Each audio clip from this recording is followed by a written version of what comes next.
Muito bem, meus irmãos e minhas irmãs, chegamos a mais um fim de trimestre. Dessa vez nós estamos comentando a lição bíblica A Igreja em Jerusalém e nós temos aí 13 vídeos. Chegamos na 13ª aula e eu fico imensamente feliz. Quero agradecer primeiramente a Deus e depois a você, nosso querido instrutor bíblico, instrutora bíblica, professor ou professora de escola dominical. Que Deus possa continuar abençoando ricamente a vida de vocês, a classe de vocês. Hoje nós iremos falar sobre a última lição, mas antes eu gostaria de convidar você a se inscrever aqui no nosso canal, ativar o sininho. Toda semana nós lançamos um vídeo novo. Ficaria imensamente feliz também se você deixasse o seu comentário aqui embaixo. Eu vou fazer questão de lê-lo e também de respondê-lo. Sem mais delongas, vamos então para a nossa lição de número 13, que tem por tema Assembleia de Jerusalém.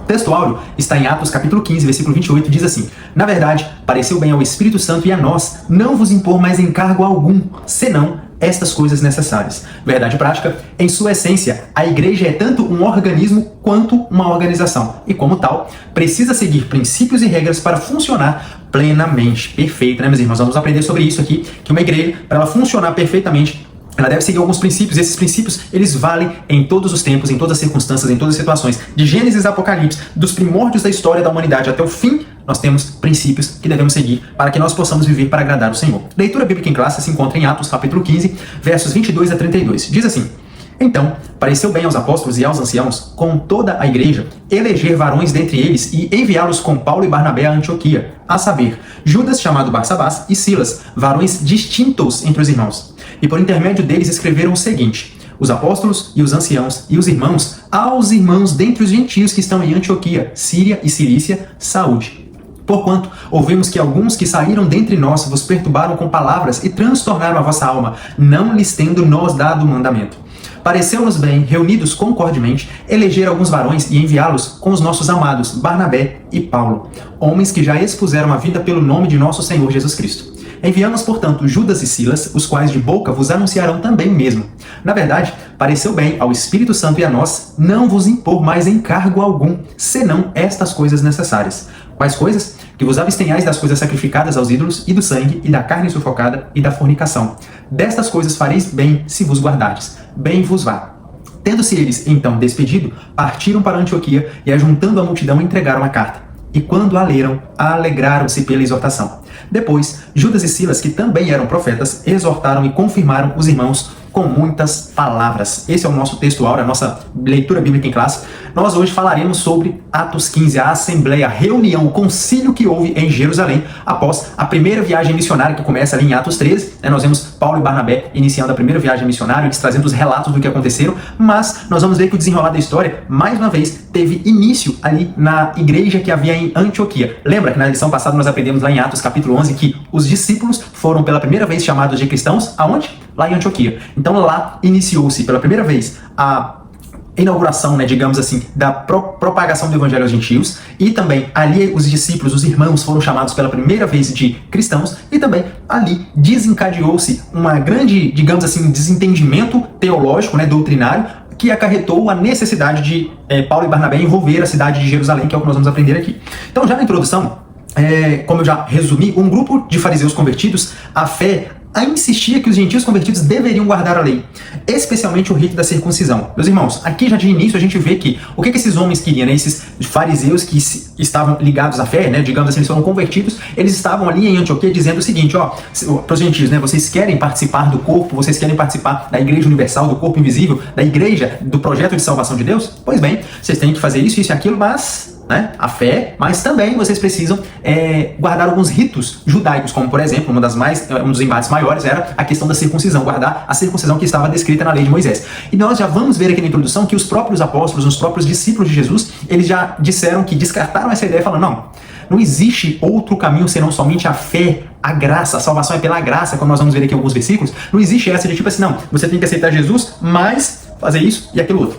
Pelo contrário. Não há nenhum sacrifício humano, no sentido de esforço humano, no sentido de obras, de fazermos, através da nossa capacitação, algo que possa nos garantir a salvação. Esse é o lema dessa questão, desse concílio, o foco maior foi em cima desse concílio, da agregação dos judeus ao corpo de Cristo, e aí alguns cristãos, que eram fariseus convertidos, que estavam ali iniciados na fé, que estavam no caminho do Senhor, eles estavam colocando condições para que as pessoas pudessem adentrar no reino de Deus. Então Lucas vai deixar claro que essa decisão tomada pela igreja naquele momento, nesse concílio, concílio foi uma decisão guiada pelo Espírito Santo, ou seja, não foi apenas doutrinas teológicas de mente humana, de sabedoria, de conhecimento, de filosofias, pelo contrário, nós vimos aqui no texto, pareceu bem ao Espírito Santo e a nós, ou seja, antes de parecer bem a nós, os discípulos, os apóstolos, eles colocaram, parecer bem ao Espírito Santo, e nós vemos que o Espírito Santo, além de ser uma das pessoas da Trindade, além de ser o próprio Deus, ele também é uma pessoa, que ele tem emoções, sentimentos, ele tem diretrizes, ele tem voz, e ele tem direcionamento para nós. Vamos aprender tudo isso aqui nos próximos pontos. Ponto 1, a questão doutrinária, que foi o relatório missionário. Como eu disse para os irmãos, lá em Atos 13, nós vamos aprender, nós vamos ler na história, relato de Lucas, o historiador, que Paulo e Barnabé, eles iniciaram a sua primeira viagem missionária. E aí, eles vão passar por inúmeras experiências, perseguições, apedrejamento, Paulo sendo perseguido. Nós vamos ver no Atos capítulo 14, a conversão de judeus e gentios agregados ao corpo de Cristo. Nós vamos ver esse crescimento exponencial da igreja através dessa primeira viagem missionária, se concretizando depois ali em Antioquia. Já no finalzinho do capítulo 14, nós vamos ver que Paulo e Barnabé já estão voltando aí para Antioquia. E chegando lá, aqui no textual, ele não vai, na leitura bíblica em classe, não vai mencionar, mas só para os irmãos entenderem, no finalzinho de Atos capítulo 14, vai dizer assim, o retorno dos missionários. Vai falar que eles, pregando as boas novas naquela cidade, feito muitos discípulos, voltaram para Listra, Icônio e Antioquia, renovando, elegendo ali presbíteros, novos discípulos, para que o corpo de Cristo pudesse ser cada dia mais e mais crescendo, eles pudessem ser alimentados, estruturados, com doutrina, com oração, com perseverança e tudo. Eles dizem assim, assim que chegaram ali, reuniram a igreja e relataram tudo que Deus havia realizado por intermédio deles e como abrir a porta da fé aos gentios. E permaneceram ali com os discípulos por longo tempo. Isso já no versículo 28 do capítulo 14, o último versículo, quando eles chegam nessa região novamente de Antioquia. Já no começo do capítulo 15, nós vamos ver o debate que acontece. Alguns homens que haviam descido da Judéia passaram a ensinar aos irmãos: se não vos circuncidardes, conforme a tradição instituída por Moisés, de forma alguma podereis ser salvos. E aí começa uma acirrada divergência em relação a esses irmãos que desceram da Judéia ensinando que eles precisavam guardar a lei e Paulo e Barnabé. Uma acirrada divergência doutrinária, teológica, em cima do ensinamento sobre a graça, sobre a salvação. Então, esse relatório missionário começou quando Paulo e Barnabé apresentaram à igreja de Antioquia um relatório sobre a primeira viagem, como eu li aqui para os irmãos no finalzinho do capítulo 14, eles falando com alegria o que aconteceu, que muitos irmãos estavam sendo salvos, chamados ao corpo de Cristo, estavam sendo agregados ali no corpo de Cristo, e os missionários narraram o que Deus havia feito entre os gentios e como estes aceitaram a fé. O relatório deixa implícito que a salvação dos gentios ocorreu inteiramente pela graça de Deus. Não foi porque Paulo pregou e disse, olha, vocês precisam de aceitar Jesus e ao mesmo tempo guardar a lei, e ao mesmo tempo guardar os sábados, e ao mesmo tempo fazer esses cumprimentos da lei mosaica. Pelo contrário, é implícito, deixa claro que a salvação foi inteiramente pela exposição das Escrituras e pela obra redentora do Espírito Santo e de Jesus Cristo. Apenas, não há nenhum outro meio de se salvar. Isso é claro aqui no nosso texto. E aí, para já pularmos esse ponto, vamos fazer a leitura, Um texto muito conhecido lá em Efésios, capítulo 2, versículo de número 8, vai dizer qual é a condição que nós temos para ser salvos. Como nós podemos ser salvos, caso alguém pergunte. Efésios, uma carta de Paulo, capítulo 2, versículo 8 diz: porquanto pela graça sois salvos, por meio da fé. E isso não vem de vós, é dom, é presente, é graça, é dom de Deus. Não vem por intermédio das obras, a fim de que ninguém venha se orgulhar. Por esse motivo, pois somos criação de Deus, realizada em Cristo Jesus para vivermos em boas obras, as quais Deus preparou no passado para que nós as praticássemos hoje. Então aqui está o texto de ouro, aqui está a mensagem clara que nós não temos nenhuma outra forma de sermos salvos senão somente pela graça de Deus. É os 5 solas, Sola Escritura, sola fide, sola graça, solo Deo glória e solo Christus. Então precisamos exatamente de ter apenas as Escrituras e a salvação inteiramente pela graça. Ponto 2, o legalismo judaizante. O tópico 2 vai falar sobre o legalismo judaizante. Esse grupo de fariseus, que desceram ali da Judéia, supostamente convertidos à fé, é os que se dizem ser, mas não são, sabe? Aqueles que parecem, mas não aqueles que se vestem igual, falam igual, mas não é. Exatamente. Esse grupo de fariseus supostamente convertidos à fé haviam vindo de Jerusalém para Antioquia e se opôs ao ingresso dos gentios ao corpo de Cristo, à igreja. Ou seja, eles começaram a se opor dizendo, não, tem coisa errada aí, vocês estão salvos? Então não. Vocês foram circuncidados? Não foram. Então, meus irmãos, vocês não estão salvos, tá? Vocês querem ser salvos? É o seguinte, vocês têm que fazer isso e aquilo outro, tá? Tem que seguir essa e essa doutrina, tem que fazer esses e esses ritos, tem que passar por essas e essas cerimônias. Ou seja, colocando mais responsabilidade, mais condições aos irmãos que haviam, os neófitos, aqueles que estavam sendo agregados ao corpo, os gentios que não conheciam nada, eles estavam sendo enganados por esses supostamente convertidos à fé, mas eram fariseus que haviam se infiltrado ali no meio, supostamente convertidos à fé.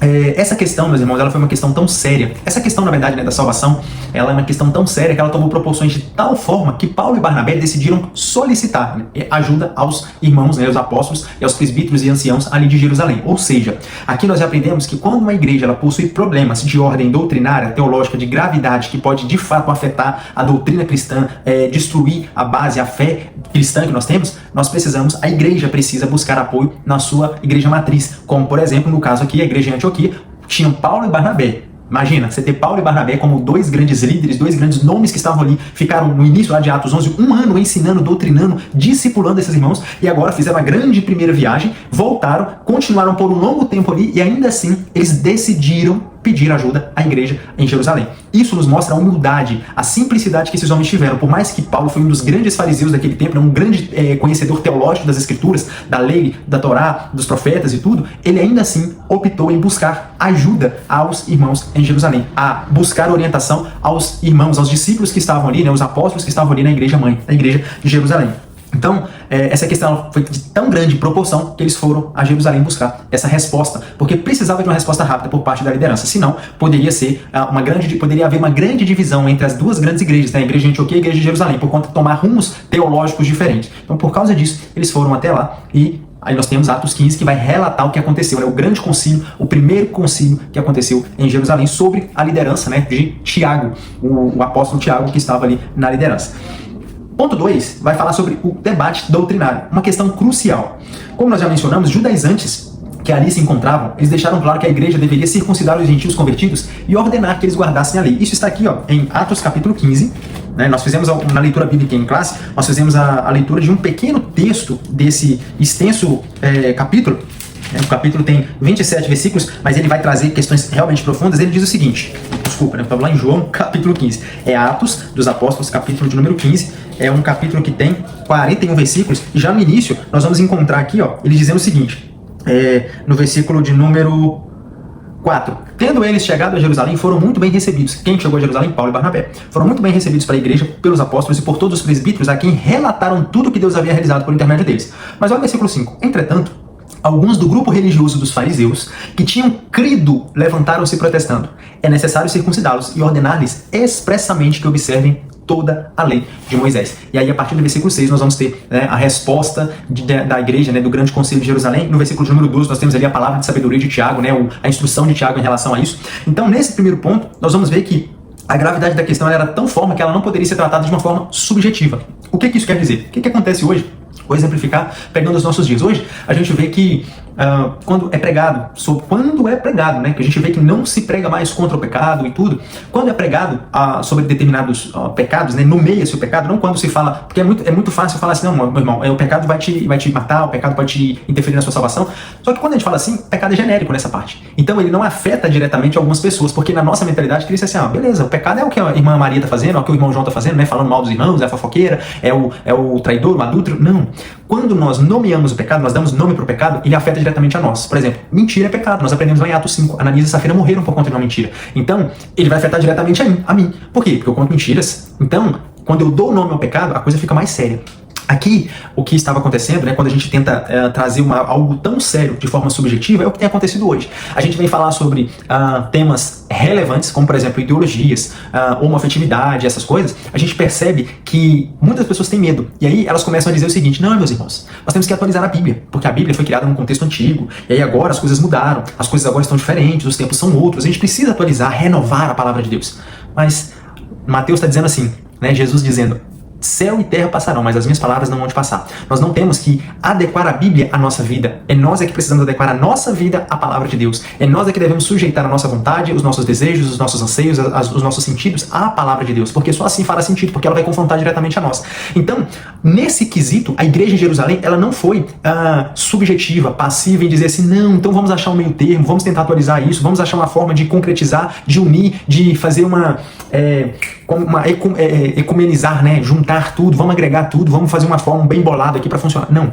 Eles foram incisivos, diretos, precisos. Por quê? Porque eles estavam sobre a orientação do Espírito Santo. Por isso que no versículo de número 28 vai dizer assim, na verdade, pareceu bem ao Espírito e a nós. Então a igreja de Jerusalém, nesse debate sobre essa grande questão crucial, eles não foram irreverentes, eles não foram subjetivos, eles não foram passivos. Pelo contrário, eles adentraram com a palavra e com a mensagem do evangelho, eles entraram com o Espírito Santo. Foi sobre a orientação do Espírito que eles tomaram as atitudes que eles decidiram aqui nesse concílio. Amém? No tanto que Pedro, ele se levanta e diz assim, ó, e Deus que conhece os corações, lhes deu testemunho, dando-lhes o Espírito Santo, assim como também a nós. Ponto 2, vai falar sobre a experiência do Pentecostes na fé dos gentios. Aqui, o que Paulo vai dizer? Nós sabemos que em Efésios 4:30 vai dizer que o Espírito Santo ele é o selo, né, uma forma a garantia que o cristão tem, o selo que nós temos, fomos selados com o Espírito. O que isso quer dizer? Paulo ele quis deixar bem claro que o que aconteceu com os gentios, eles sendo chamados à fé, eles adentrando ao corpo de Cristo, sendo salvos, não foi porque eles fizeram, aceitaram Jesus e começaram a ser circuncidados, aceitaram Jesus e guardaram alguns mandamentos ali, algumas leis de Moisés. Não, pelo contrário, eles foram batizados, eles foram renovados pelo Espírito, e isso era, sabe o quê? O testemunho, porque eles receberam o selo da promessa, eles receberam o selo que garante a salvação, o Espírito Santo. Paulo ele vai ser direto, ele vai ser objetivo nessa questão, ele vai ser bem decidido em dizer que Paulo deixou claro que o recebimento do Espírito era um fato observável e que, portanto, todos tinham consciência de que o haviam recebido. Isso lá, a gente vai ler um exemplo disso lá em Gálatas, capítulo 3, no versículo 5. Então, a experiência do batismo no Espírito Santo, né, a experiência da salvação com o Espírito Santo aos gentios foi um fato observável e um exemplo claro de que eles não precisavam de mais nada, eles já estavam sendo incluídos no corpo de Cristo. No ponto 3, a fundamentação profética da fé gentílica. Nós vamos ver que Pedro ele vai recorrer à experiência lá de Atos 10, da casa de Cornélio, que nós aprendemos aqui na lição, uma igreja hebreia na casa de um estrangeiro, foi o tema. Então, ele vai recorrer lá. Por quê? Ele lembrou que Cornélio, ele era um romano, ele era um centurião romano, gentio, não, teoricamente, né, na visão dele, antes dele receber a visão profética, ele não merecia a salvação, porque para eles a salvação era apenas para os judeus. Aí, nós vemos que Pedro vai citar essa experiência. Olha, lá na casa de Cornélio, nós pregamos o evangelho, nós batizamos em águas, e eles foram renovados, foram batizados, foram cheios do Espírito Santo, e toda aquela casa e sua família deu grande testemunho da salvação que Deus havia feito ali. E Tiago, ele vai falar sobre a questão das profecias. Olha só, Pedro se recorda do exemplo, a experiência que ele teve em Atos 10, presenciou aquilo, ele vivenciou aquilo, e não só ele, como ele também chamou outros irmãos judeus para testemunhar. E aí Tiago, na sua palavra de sabedoria, a partir do versículo 12, ele vai citar algumas referências bíblicas, ou seja, ele vai lembrar das profecias bíblicas de toda a Torá, né? Porque eles não tinham a Bíblia como nós temos hoje, com 66 livros separados em capítulos, em versículos, em alguns temas. Eles tinham a lei, a Torá. E aí, por conta disso, ele vai citar alguns versículos. Eu separei alguns versículos aqui para a gente ver essa fundamentação profética da fé gentílica, né? Deus dizendo que a salvação alcançaria também os gentios. A começar, vamos lá no livro de Gênesis, vamos nos primórdios, vamos no começo, no Bereshit, né? No princípio. Gênesis, capítulo de número 12, versículo de número 3, olha o que Deus fala para Abraão. Abençoarei os que te abençoarem, amaldiçoarei aquele que te amaldiçoar. Por teu intermédio, abençoarei todos os povos sobre a face da terra. É uma promessa que, através da semente, né, através da bênção de Abraão, outros povos alcançariam também essa bênção. Essa bênção seria estendida a outros povos. Temos também o livro de Isaías, né, agora o profeta Isaías, um dos profetas maiores. Livro de Isaías, capítulo de número 49, versículo de número 6. Vai dizer o seguinte. Eu quero aproveitar, você que está até aqui nesse momento, inscreva-se no nosso canal, ative os sininhos. Deus vai abençoar ainda mais sua vida com a palavra, com o ensino que aqui a gente tem instruído, né? A sua classe bíblica vai ser enriquecida por esses estudos. Então, ó, Isaías 49, versículo 6 diz assim: sim, ele declarou, de fato, pouco é para ti ser meu servo, a fim de restaurar as tribos de Jacó e trazer de volta os filhos de Israel que eu guardei. Olha o que diz no restante do versículo, parte B. Também farei de ti uma luz para os gentios, de modo que leves a minha salvação para todas as nações até os confins da terra. Tiago estava citando, ele estava recordando, lembrando e apresentando fatos de que Deus já tinha profetizado sobre a salvação dos gentios. E havia chegado o tempo, e o tempo era aquele, o momento era aquele, o tempo oportuno de salvação dos gentios era exatamente aquele tempo oportuno. É o que Paulo vai citar lá na carta de Gálatas, a plenitude dos tempos, o momento ideal para que o evangelho pudesse ser expandido e alcançar mais e mais corações, incluindo também os gentios. Então, esse versículo foi Isaías 49, versículo 6, anote aí na sua lição, no rodapé, no seu bloquinho de nota, para que você possa apresentar esse versículo. Outro exemplo, Isaías 56, versículo de número 6 e 7, Isaías, alguns capítulos à frente, nós vamos ver o próprio profeta Isaías dizendo em Isaías capítulo 56, versículo 6 e 7. Vai dizer assim: e os estrangeiros que se unirem a Yahvé para adorá-lo e servi-lo, para amarem o nome do Eterno e dedicar-lhe culto, todos os que guardarem o sábado, deixando de profaná-lo e que se apegaram à minha aliança, todos estes trarei ao meu santo monte. Lhes darei alegria em minha casa de oração. Seus holocaustos e demais sacrifícios serão igualmente aceitos em meu altar, porquanto a minha casa será chamada casa de oração para todos os povos. Outro exemplo, Salmo de número 22, outro salmo conhecido, salmo messiânico, que é conhecido como salmo messiânico. Inclusive o profeta Isaías também é o profeta messiânico, é o profeta que mais profetizou sobre a vida e a vinda de Jesus. Curiosidade aí para os irmãos, não sei se vocês sabem, mas é uma curiosidade: o livro de Isaías tem 66 capítulos e ele é dividido também, assim como a Bíblia, em 39 livros no Antigo Testamento e 27 no Novo. Da mesma forma, Isaías tem 66 livros, os 39 primeiros capítulos eles vão tratar muito sobre a aliança, sobre a lei, sobre o Antigo Testamento, digamos assim, se fosse fazer um paralelo. Já o Novo Testamento, né, que é falando sobre Jesus, o Messias, a segunda parte do livro de Isaías, que são os 27 restantes capítulos, vai falar exatamente sobre a vinda do Messias, o renovo, a restauração de Israel, novos céus, nova terra, e tudo isso. É o mini evangelho que eles falam dentro do livro de Isaías. Salmo de número 22, versículo de número 27, vai dizer assim: todos os confins da terra se lembrarão e se converterão ao Senhor, e todas as famílias das nações se prostrarão diante dele. Um outro exemplo, Salmo de número 117. Irmãos, tem vários versículos, eu fiz uma separação aqui, não vou mencionar, não vou lê-los todos. Salmo 117, versículo 1. Nações todas, louvai o Senhor. Povos todos, glorificai. Eu faço anotações aqui na minha lição, no rodapézinho dela, no cantinho direito ali, tá tudo marcado, exatamente para trazer um enriquecimento bíblico para os irmãos. Porque é muito bom quando nós fazemos a menção das Escrituras, quando nós vamos ensinar as pessoas a respeito da palavra. Porque quem vai convencer não é os meus argumentos, não é a minha ideia, a minha filosofia, as minhas sabedorias ou palavras de argumentação, mas sim as Escrituras. Então, sempre apresente as Escrituras aos seus alunos. Então, ó, grava aí, anota aí no seu rodapé. Zacarias 2:11 e o livro de Amós, no capítulo 9, versículo 11 e 12, vai falar sobre a aceitação dos gentios na igreja. Não era uma inovação sem respaldo das Escrituras. É, sim, um respaldo muito grande, muito rico de informações. É a fundamentação profética da fé gentílica, o que Tiago vai começar a citar. Ele vai recordar, trazer à memória dos ouvintes, né, daqueles irmãos que estavam ali no conselho, dizendo: olha, essa ideia aí da salvação dos gentios, isso não é algo novo.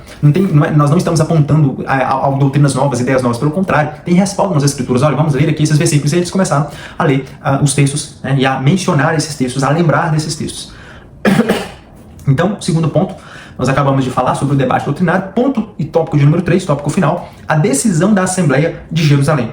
O Espírito Santo na Assembleia. Nós vamos ver, meus irmãos, em inúmeras passagens bíblicas e em inúmeros textos bíblicos, que o Espírito Santo, ele não é apenas, a gente tem muito aquela ideia que o Espírito Santo ele tem uma figura de pomba, que ele aparece ali no deserto, né, no Rio Jordão, no batismo de Jesus, imagem corpórea de pomba e tudo. Não, é desenhado, é retratado assim. O Espírito Santo, ele é uma pessoa, assim como eu e você. Ele é uma das pessoas da Trindade, né? Ele é a terceira pessoa da Trindade, a gente coloca assim, mas ele é assim em coexistência, igualdade a Deus, assim como é o Pai, o Filho e o Espírito Santo. Então, o Espírito Santo, por ser uma pessoa, ele tem sentimentos, ele tem direcionamentos, ele fala, ele ouve, ele direciona, ele instrui, ele chora, ele sai, ele se afasta, ele se entristece. E por causa disso, nós vamos ver que a decisão de Jerusalém contou com a instrução do Espírito Santo.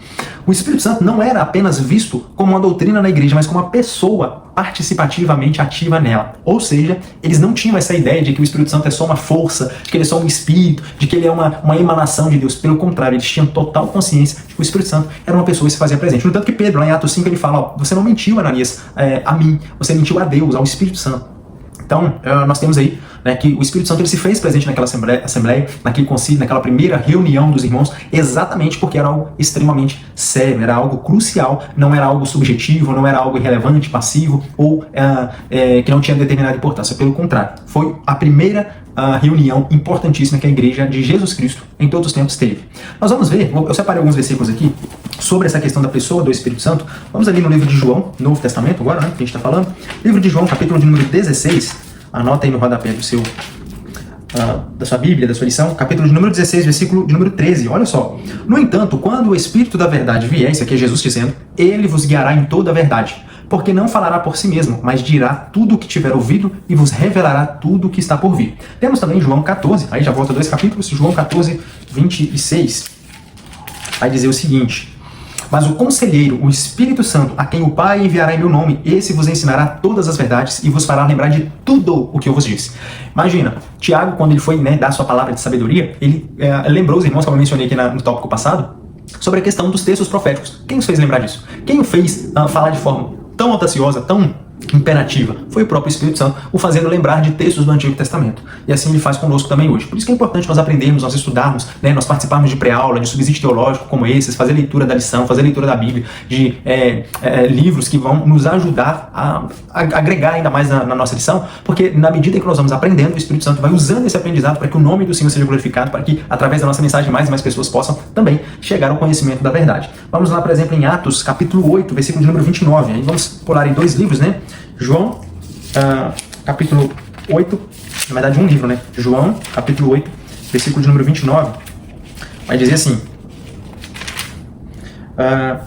e aconteceu que o Espírito disse a Filipe: aproxima-te e acompanha essa carruagem. Nós vemos aqui o Espírito Santo dizendo, dando instruções, falando com Filipe, quando ele foi enviado em missão. Temos, por exemplo, também Atos 13, versículo 2, né?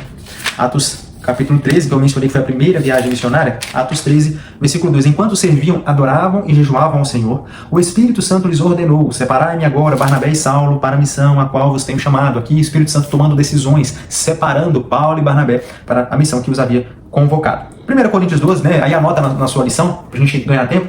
1 Coríntios capítulo 12, versículo 11, Efésios 4, 30 e também Romanos capítulo 8, versículo 26.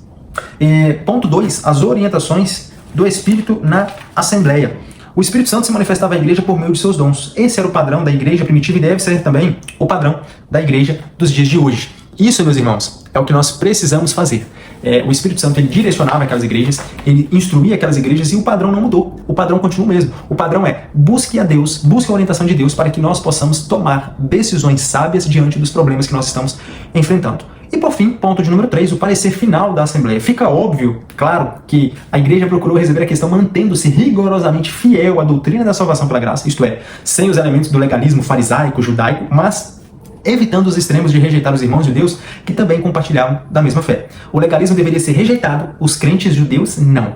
Deveriam impor alguns limites à sua liberdade cristã, a fim de que o convívio com os irmãos judeus não fossem conflituosos. Então aqui nós aprendemos que, já no finalzinho do capítulo, nós vamos ver o que os irmãos, né, decidiram ali naquele concílio. Eles disseram o seguinte: nós não queremos impor mais limites a vocês, mas é importantíssimo, é necessário que pelo menos essas coisas aqui vocês se abstenham. E vamos fazer a leitura aqui para a gente concluir. Está no capítulo de número 15 de Atos, no versículo de número 28 adiante, que ele vai falar: pareceu-nos bem ao Espírito Santo e a nós. Ele vai dizer assim: porque pareceu bem ao Espírito Santo e a nós não vos impor maior encargo, além destes preceitos necessários. Ou seja, nós não queremos colocar regras a mais para vocês, nem limites a mais. Mas isso aqui, se vocês guardarem, isso vai ser algo importantíssimo. O que ele falou?